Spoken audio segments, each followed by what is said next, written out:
لە بەرەبەیانێکی زوو لەگەڵ هەڵهاتنی خۆر ئیدارەی سۆران باوەشی بۆ تەرمی 3 قوربانی ڕێگای هەندەران کردەوە. هەر یەک لە بڕیار محەممەد و باران نووری و مسلیم ئیسماعیل لە گۆڕستانەکانی ئیدارەی سۆران بە خاک سپێنران.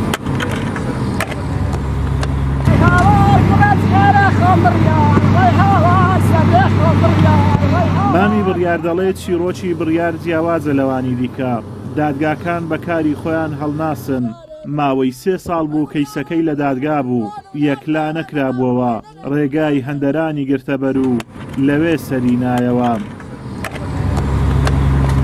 یعنی یەکرێ برێم چیرۆکی ڕۆیشتنی بڕیاری فەرقە لەگەر هەر هەمویان. بڕیار لێرانە جارێک 18 چەقوی بەجەستەی وێ کە لێرە زامدارکرایە، پاشیەوە بڕیار 2 گولەی بەشانی وێ. بڕیار هەم لۆ چارەسەر چوویتەوێ، هەم لەوەش چوویتەوێ کە لەوێ یعنی بڕیار لێرە زیاتر لە 6 خوشک و برای لە خۆی گچکەتری هەیە، چوە لەوێ بتوانی بژێوێکی ژیان لۆ ئەوانە دابین بکات، لۆ ئەو خوشک و برای خۆیانە دابین بکات و هەم چارەسەری خۆشی بکات لەوێ.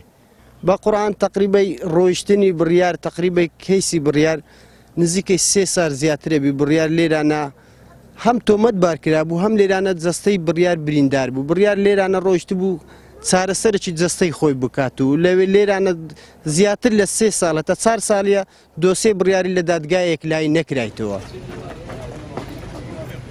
باران نووریش دانیشتووی ئیدارەی سربەخۆی سۆران بوو، تەمەنی 24 ساڵ بوو. ئەو دەیویست بە دەستگیرانەکەی بگات لە بەریتانیا، بەڵام ژێر ئاوکەوتنی یەختەکەیان لە نۆکەندی ئینگلیز نەیهێشت خەونەکانی بێنەدی.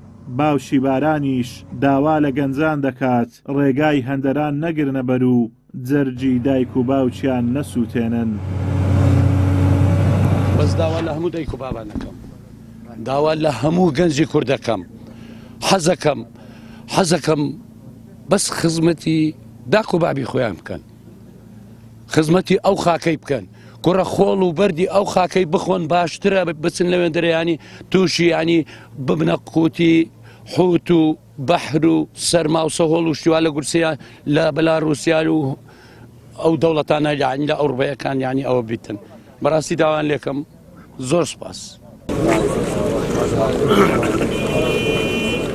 بەپێی ئاماری کۆمەڵەی پەنابەرە گەڕاوەکانی ئەوروپا تەنها ساڵی 2021 لە هەرێمی کوردستان زیاتر لە 28,000 کەس بە ڕێگای نایاسایی بەرەو ئەوروپا کۆچیان کردووە. کۆی گشتی ئەو کەسانەی لە ڕێگاکەدا گیانیان لەدەستداوە 110 کەس بوون. لە سنووری ئیدارەی سۆرانیش بەپێی ئامارە نافەرمیەکان ئەمساڵ نزیکەی 7,000 کەس بەرەو ئەوروپا کۆچیان کردووە. لە 20 ساڵی ڕابردووشدا 28 هاوڵاتی ئەو سنوورە لە ڕێگای کۆچکردنیانەوە خنکاون و گیانیان لەدەستداوە. ئازاد ومەراوی کەناڵی ئاسمانی پەیام، سۆران.